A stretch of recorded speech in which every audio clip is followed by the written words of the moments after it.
Hello, welcome to HireWell's latest panel in our DEI speaker series. We recorded a lovely panel for women in tech and recruiting. The host was Lisa Alvarado, Director of Facilitation and DEI Consultant at Holistic. And our attendees joined us from a variety of different positions and different organizations. We have Mary Willcock, who creates data connections, advanced analytics, and AI, developing data-powered solutions.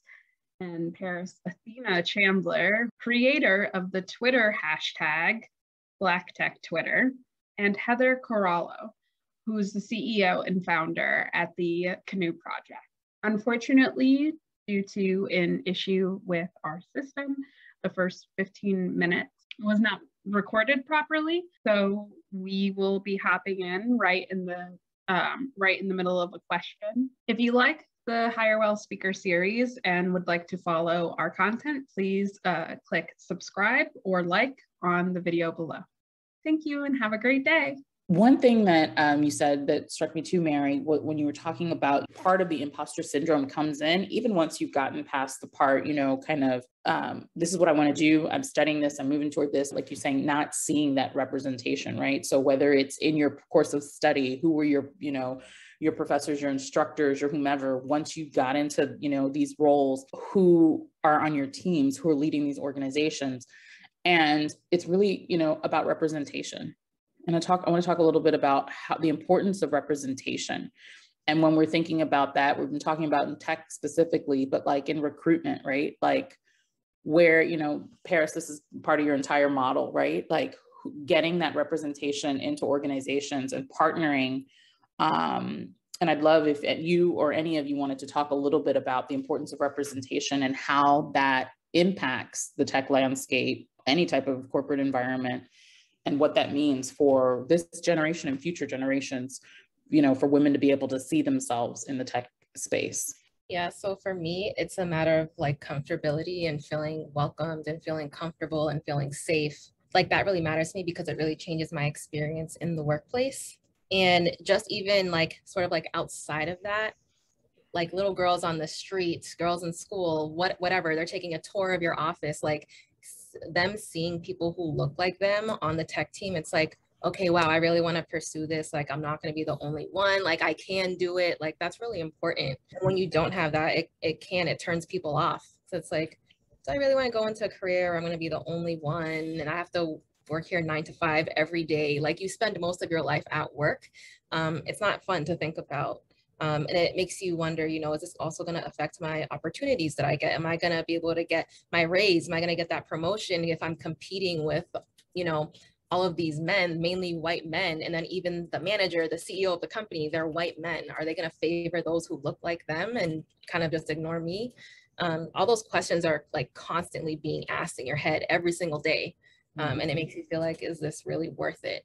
And then because of that, there is a lack of representation. And then you build out all these products that go on the market that they don't work well for people who don't look like those who are actually on that team building those things.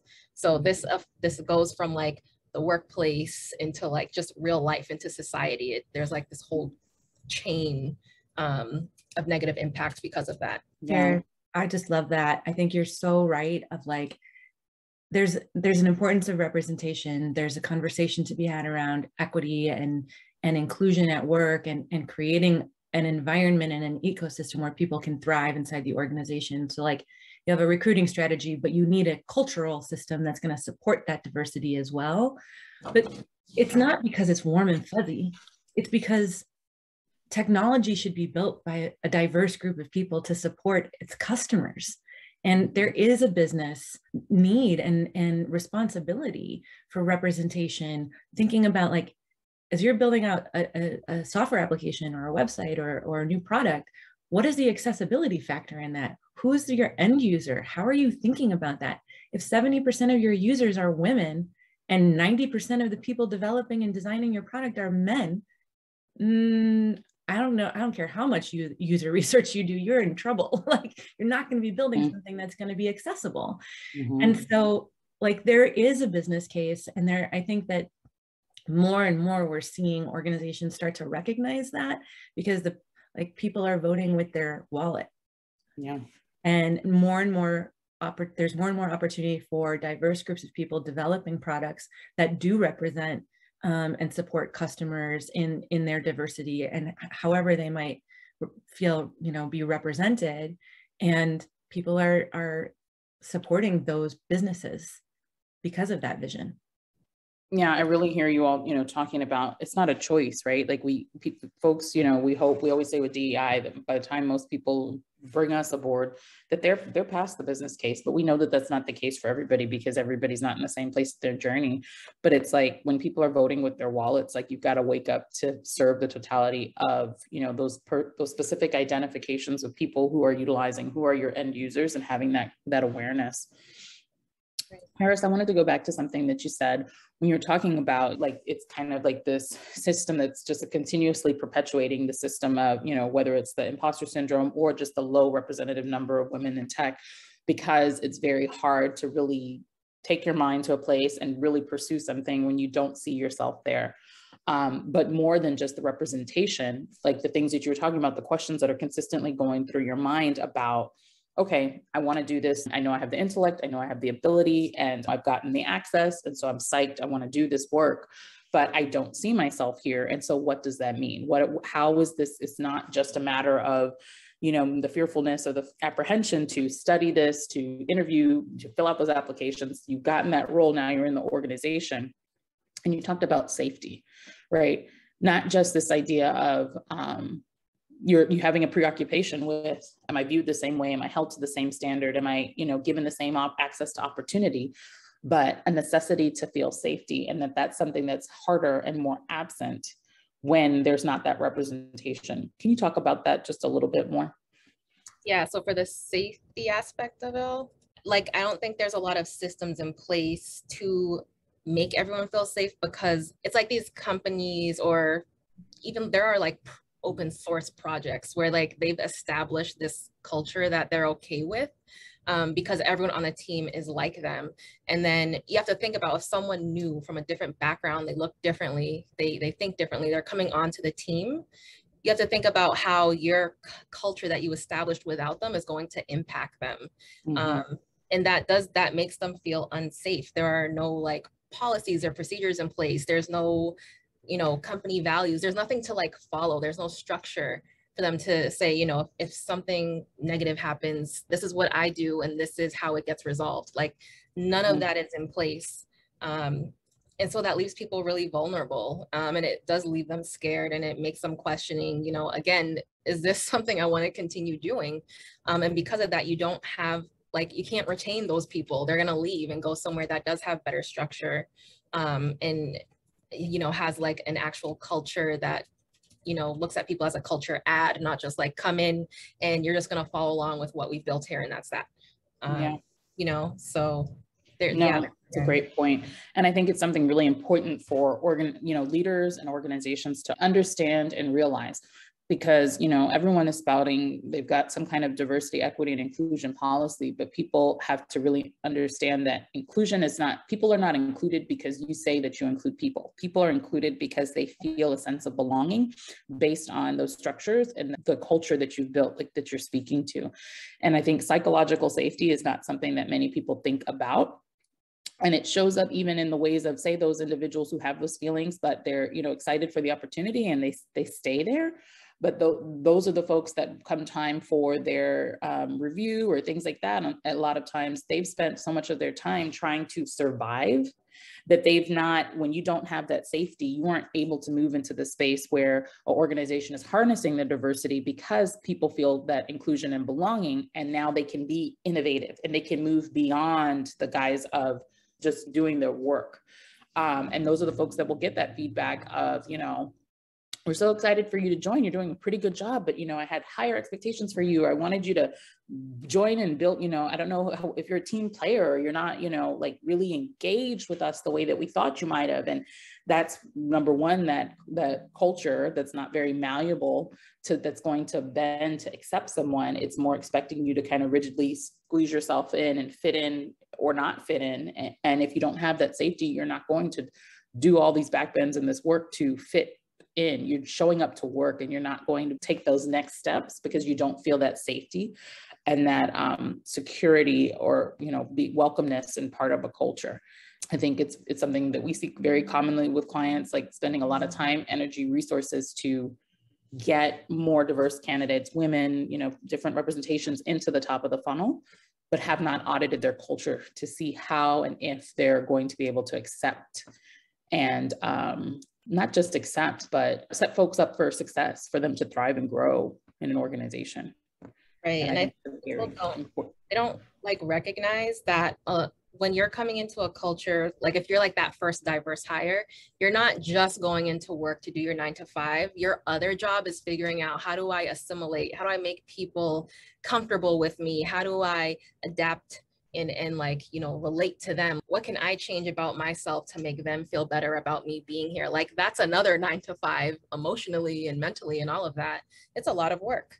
And so, yeah, and that's going to reflect what you're doing day to day in your job and your role and your tasks and what you're doing, because it's just too much. It makes me call out as well, or it brings to mind a call to action to leaders and specifically allyship in a lot of our white male leaders, that like it's your job to at the very least, listen with an open mind. I just left a team where I was one of 2 technical women out of maybe 25 to 30 technical folks.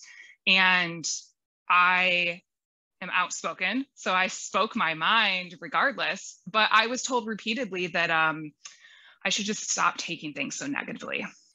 And it was definitely my fault for like interpreting things so negatively, right? And that was from my leadership, from my like white male leaders. And I wonder how different things could have gone if they were in a place to acknowledge the fact that they need to take a step back and listen for a minute, because I'm bringing a different perspective and a different experience than the other people on their team. And if that breath could have been taken to listen together, like to listen and work toward a solution together, right? Like maybe it would be a different story in that we could have worked to shift that culture. Because like Paris was saying, it's like, it is a part of your job regardless. So I'm happy to step up to that work. Let's do it together. But I need leaders who understand that that is a part of their responsibility and that I might raise issues that they haven't experienced and they're still valid. Well, Mary, I want to maybe add one thing to what you said, and I so appreciate your experience and that frustration that comes from like, please just hear me. But I don't actually think it's just white men. I think it's white women too, in positions of power. I have been a white woman in power. I have been in HR for a very long time. There's like, you know what you know. And when you know better, you do better. And so hopefully everybody's on this journey, but everybody, as you mentioned, Lisa, everybody's at a different place in that journey. Mm-hmm. And I think a reckoning that leaders really need to have if they're going to, succeed in having a diversity strategy is really acknowledging like, and I love this quote, it's the system isn't broken, it's working exactly as it was designed to work. And so we need to dismantle that. And to your point, Mary, take a breath as leaders and do some work to find the empathy for the diverse population and underrepresented groups that we're suggesting that we want to bring into our organization to create that wonderful ecosystem that we acknowledge would make our businesses and our environments better, but we don't actually know how. And I think that that's the work that needs to be done, and not only by white men or by our allies, but there's a lot of performative allyship out there that's happening across the board, not only by white men. You guys have shared, phenomenal examples. And I really think this is the part, people are talking about DEI initiatives, but the E is always skipped over, right? You can't have inclusion without diversity, number one. But just because you have diversity, you can always have diversity without inclusion, right? You have gotten your numbers up, you've put all these people in the funnel, and you've done nothing to audit your systems, your processes, your infrastructure to accept.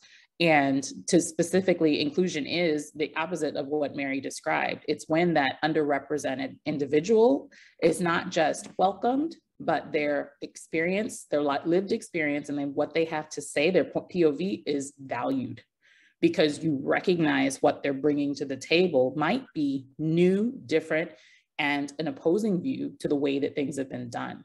But going back to that idea of, the equity piece, like, it's not a part of the conversation. It's consistently not, and honestly, the diversity and inclusion didn't ever come into corporate America first. It was actually the equity piece, right? So in the 1960s, when organizations are recognizing, when we've got like IBM's forming, Black employees at IBM forming the very first employee resource group because of specifically what we're talking about, being underrepresented, not feeling heard, not having the psychological safety, having a necessity for this to create a space in which they could do that second 9 to 5 that Paris, is speaking to, of how do we carry this? How do we shape shift? How do we show up? What words are you using? What should I say? What shouldn't I say? What have you tried that they like and we don't like? And it was about equity because it was about who have not been allowed or, admitted into these spaces. Of course, at that time, we're not even talking the boardroom. We just mean in general at all, right? In Fortune 500 companies who have not been here. And so it's like, okay, we're going to start hiring, more brown faces, more women. That was the idea, was to equitably give access to opportunity that wasn't open to so many before, but the system wasn't changed from then. And so nothing was dismantled. It was an addition. It wasn't a true integration, right? So fascinating conversation.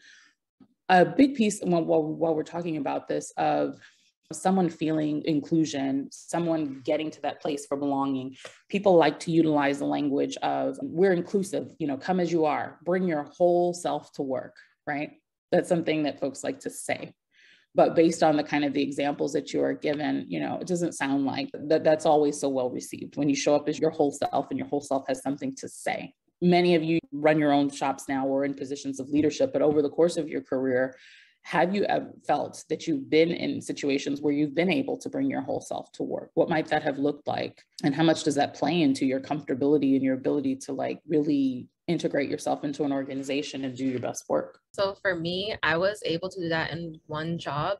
I worked for a completely remote company a couple of years ago, and I was the most comfortable and happy I've ever been since entering the tech industry. And I think, remote may have been a part of the reason why I felt better, because I'm in the comfort of my own home, in my own space. But I really did feel like leadership, just I could say the word dope. I didn't have to say the word awesome. I could just literally just be me, and it felt great. They were very it just felt like the way the world should be, I guess. I don't have to think about diversity. The company is diverse, and this is where I come from, and it's not a conversation. It's we just accept that. Cool, great. That was the best I've ever felt, because before that I came from companies where I was constantly asked do you want to work here? I don't think you're really that happy. Every meeting and every one-on-one I had with my manager, you don't seem happy. Do you really want to be here? And it's I don't know what else to do. I don't know if I look angry. I never said anything to you about being unhappy. I don't know why you keep asking. Just ever since I entered this industry, there was always something I was doing wrong by just being me. I just didn't feel great about being here until I had that remote job. Makes me so mad. I'm so sorry. Ditto. I've been asked that question so every much. job I've had. Ditto. It's just my face. Yeah. Because I've been asked the exact same question. Heather or Mary, same question about, bringing your whole self to work, or, any thoughts on the phrase at all, or even just personal experiences with that. I've had good moments at other tech firms, right? I started in high frequency trading in fintech, and there were certainly moments where in the organizations where I worked, where I felt like, all right, I have opportunity, I have a voice, I feel like I can be curious and I can expose my ignorance. And I felt psychologically safe enough to do that. And that was great. But I was also very often the only woman in the room. So like those moments weren't like all the time, but there were like flashes of it, right? I've certainly had flashes of it as I've sort of transitioned my role over the years. But I think the pandemic actually made a tremendous difference for me being able to bring my whole self to work, because so many other people that I was also working with also had toddlers running around behind them. And I wasn't the only person who was now, you know, grocery shopping, washing my groceries at the time, right? Like being a preschool mom, running a strategy for a technical organization, like being involved in people parts of the organization. Like I would be on a Zoom call with my 4-year-old behind me, and I wasn't the only person doing that. So it sort of forced that a little bit. Even there, I don't think it was like consistent. It's a lot easier to make that than it is to bring it to another organization. We have some great questions in the chat that I wanted to get to. The first is, how do you overcome the perception of being perceived as the negative, outspoken woman in a culture with leaders who aren't taking that, you know, collective breath to kind of like what you were speaking to earlier, Mary? I would love to take a stab at that because I don't have a good answer, but I have a little bit of food for thought. My best answer to that question is I don't know if I can help solve that problem for you, because that's a you problem and that's not a me problem. Now, as survival, I might curb myself and not speak up quite as much, but that's a survival instinct and not a thriving issue. But what I do think is really interesting is that there are two archetypes that I see a lot of women fall into in professionalism, very broadly speaking. If you are a career-driven woman, I see a lot of women, especially when I look for role models who are older, who've been around the block another time or two than me, right? Who had to fight where they weren't having webinars like this and conversations, right? And so I see a lot of those women who have taken an archetype of shifting their behavior to match men as much as possible. And so if you can fit in and just be one of the guys and be not like those other girls and just laugh at that, you know, inappropriate, raucous joke at the expense of other women, you can survive in that mode, and like no judgment for anyone who has used that archetype to, you know, survive and make a good career for themselves. And then I see more of my peer set carving out the space where you are more authentic to your femininity, and living in a space that is, I am a woman and I am not one of the guys. And that is good. And that's part of our equity and inclusion, right? Is that like, I bring a different perspective and I am a different person. And the more I see that and articulate that, I want to fall into this other category of like, nope, I'm a woman. I'm going to celebrate that aspect of myself. And part of that is that if other people are not in a place where they're ready to celebrate that, they are going to label me as an outspoken woman, and it will be negative, and it's going to be. And I am currently in a place, ask me in a couple months and who knows, it might change. But I'm personally currently in a place where like, okay, that's fine. It's more important for me to be true to myself, and everybody will like catch up and grow over time. Mm-hmm. Thanks so much, Mary. And if I were to answer the question, I'd answer just as to that second part that you were saying. Doing any teaching, moderating, facilitation in diversity, equity, and inclusion spaces, whether I am talking to a board of directors, or, you know, leaders who are a little apprehensive early in the journey, don't want to say the wrong thing, whatever it is, as antithetical to the situation as it might seem, leading with some of that vulnerability and transparency. So when you're getting that feedback about, you know, I feel like you're consistently negative, or I feel like whatever, give it a name and say, perhaps the reason that you're taking what I have to say, you know, in like a negative posture, or kind of, you might feel defensive about it, or, you know, feel it's different, is I recognize that I'm representing a voice or a perspective that has not been well represented in our organization before. And because I am bringing to bear and to the table and giving voice to my perspective, please understand, this is from my lived experience, acculturation, education. So as an individual, but also as a woman.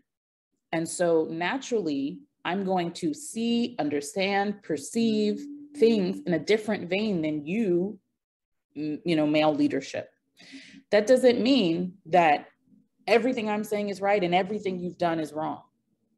It's not always about either or, particularly when we're having conversations about DEI. That's the place where these conversations get hampered and come to a stalemate, because the idea is they want me to change or to erase or get rid of everything we've been doing and only hire these people, only show up this way. It's about that culture add. It's about, this is an addition, right? Just like anything else we're doing as a business, year over year, you don't set a business goal and you knock that goal out of the park and you go, that was so easy to reach that goal, we're going to set the same goal next year. No, you up that goal every year, 10%, 15%. So in the same way, in our people space, in our culture space, it has to be about evolution.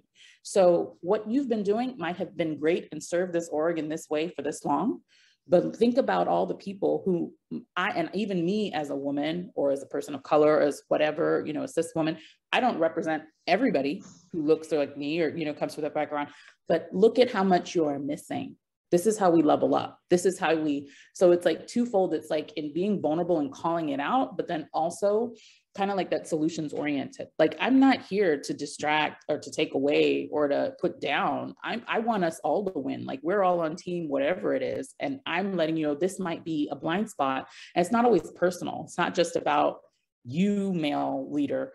It might just be collectively, this is the way you guys have done things. And a paradigm shift takes time, right? Like, how long have women moved from the private sphere to the public sphere, but we still are not earning at the same potential. We're still not represented on boards in the same, you know, at the same amount. So it's a journey for sure, but that's a great question. And then there's one other question that I'll answer. Earlier I was talking about, the question is, what does a culture audit look like when I'm talking about doing all of this hiring, but you haven't audited your culture? A culture audit looks like any parts of your organization, like, what is the onboarding process at your organization? What is the experience that an employee is going to have in their first few months on the job? How are people, you know, made to feel not just welcome, but parts of teams, and how are they supported? And so was that onboarding system, you know, built for folks who have a knowledge and experience and representation in your field? Has it taken into account people who are first generation college graduates, people who have not worked in tech before, people who do not see themselves represented in your org? What's the percentage of a chance that, you know, someone's going to have a direct manager who looks like them in any kind of way, whether that's by gender, by race, by background, experience? Just really taking a step back and looking at the different parts of your culture and thinking about how someone who looks different than the majority of our organization, what would there be their experience if we kind of stepped into their shoes or wanted to kind of take a little bit of an empathetic look, and having conversations. Can you have conversations? Would this person be able to come in and speak from their point of view as X, and how would it be received? But that's a great question. Okay. I want to answer the rephrase question. Go ahead. How do you survive being an outspoken woman? If you don't like your culture, change your culture.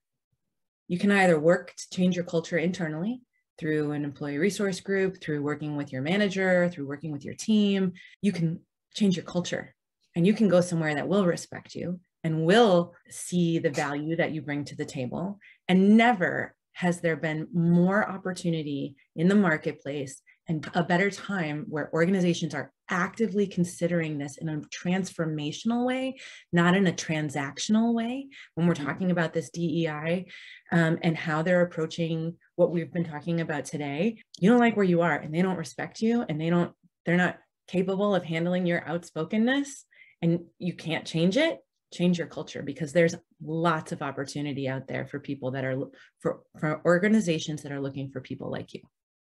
And every single role I've ever had in my professional career. Somebody has said, I was too outspoken, I was too aggressive, I was too this, I was too that, I was too hostile, I was too emotional. And guess what? I'm the CEO of my own company. I have 2 companies. I'm making plenty of money. I'm doing just fine. And I'm hiring people and creating the space in the community that I didn't have as I was coming up. And that's the way that you do that, is by like looking those people in the eye and being like, I appreciate your perspective, and I'm just going to keep on going. And get a mentor. Mentorship, sponsorship, find someone inside or outside of your organization that can help you network, hear you, hold space for you, have empathy for your experience. That made a tremendous difference in my professional career. Yeah. And honestly, I feel like a lot of people don't want to hear this, but it's true. Like at the end of the day, if you have tried everything you can or everything you want to try, it really just might come down to leaving and going elsewhere. And there are plenty of companies in the world. You'll find another. Don't feel like you're pressured to stay there and like completely change the culture. That's a lot of work for one person. And if you just feel like you're not being heard and you're wasting your time, go elsewhere. That's right. That second shift work is, I think people need to acknowledge the work that creates for an individual and the emotional labor that puts on people. And if you have the space and the energy to do that, go forth and try and change your culture. But if you don't, it's okay. There will be another place that will take you. So we have about 10 minutes left. And so I know we've had some questions trickle in. We'd happy to answer any other questions if anyone wanted to, submit them in the Q&A portion. While we're waiting for folks to do that, you all brought up the concept of mentorship or sponsorship. Might any of you be willing to talk a little bit personally about how that's helped you in the tech and recruiting spheres personally, or how you've provided that to other folks? It's always great for people to get an understanding of how powerful and in what ways these might show up. I haven't done a lot of mentorship myself, but I have mentors. One of them was my boot camp instructor. I still talk to him to this day, and he helps me with just answering questions about running my business and how to really go about it and do what's best. And so for me, it's I'll reach out to him once in a blue moon to be like, hey, what do you think about this? Or, I'm having trouble with this. Can you help me? And I have mentors for very different things. I will say there's this conversation happening right now on Twitter about mentorship and if it's paid or not. From my experience, I've never paid a mentor. I've paid coaches or consultants. I don't know if everyone has sort of the same definition or model for mentors. That's at least what I do.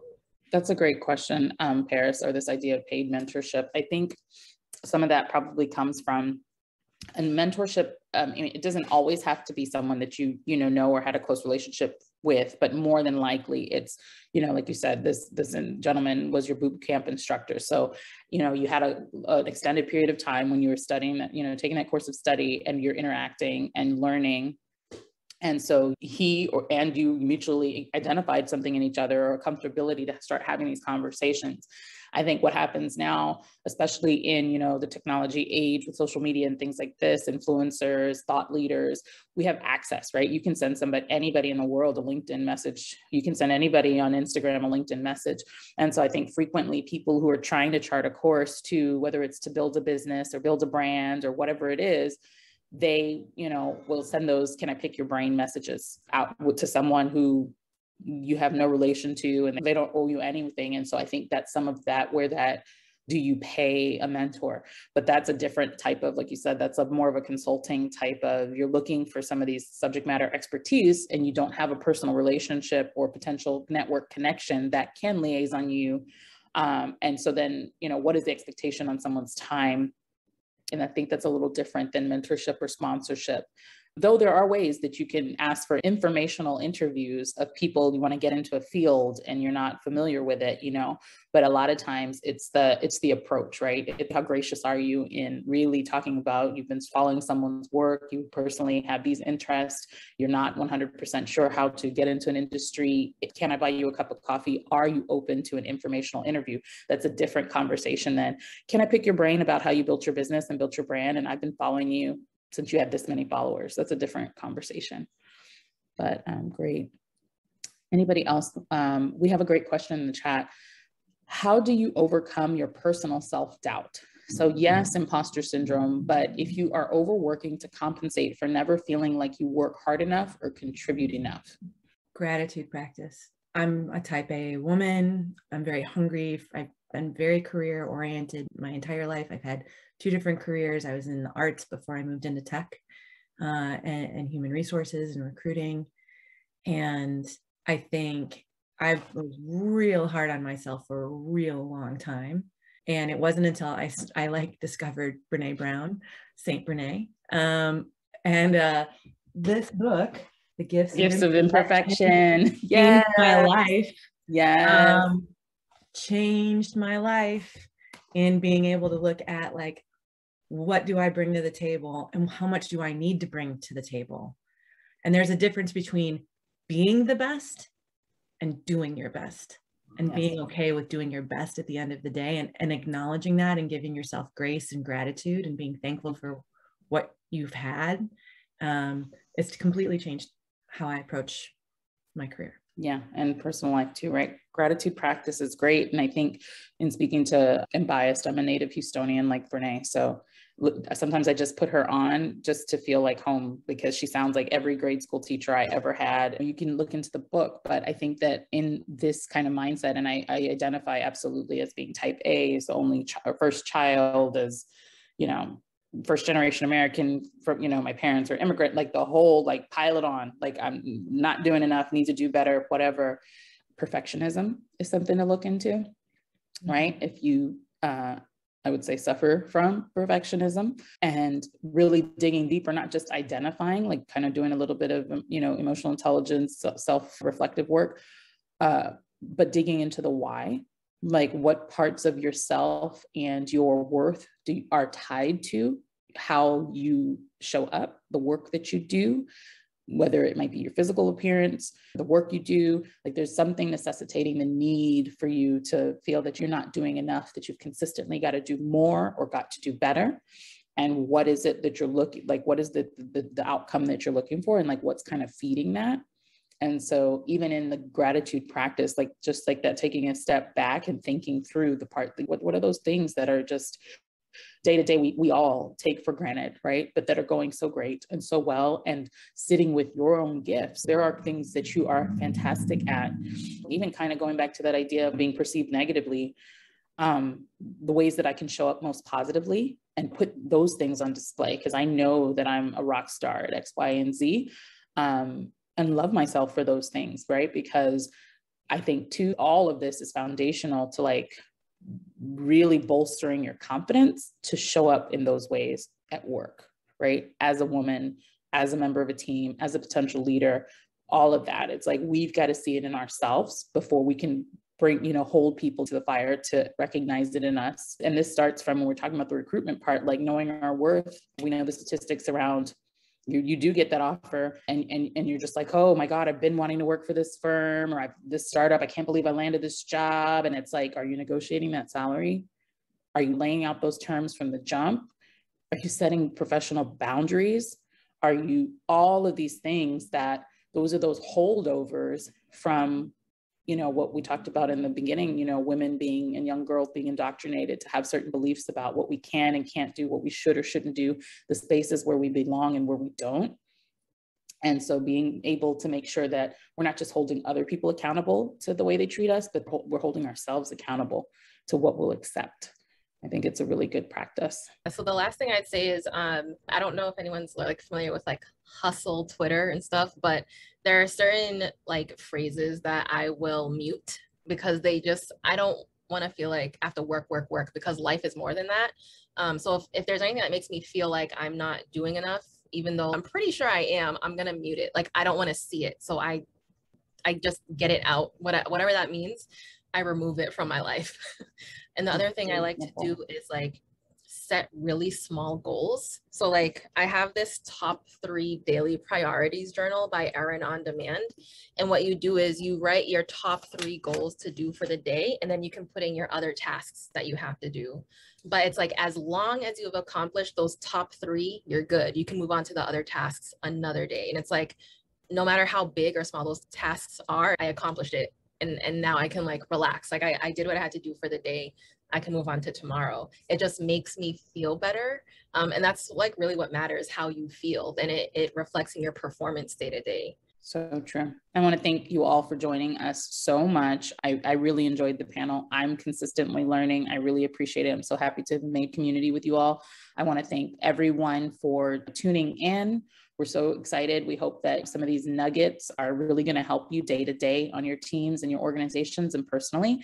And finally, I want to thank Jack and Robin again from HireWell for consistently putting together fantastic panels on great topics. And we look forward to our next conversation. Thanks, everyone. Thank you, everyone. Thanks, everyone.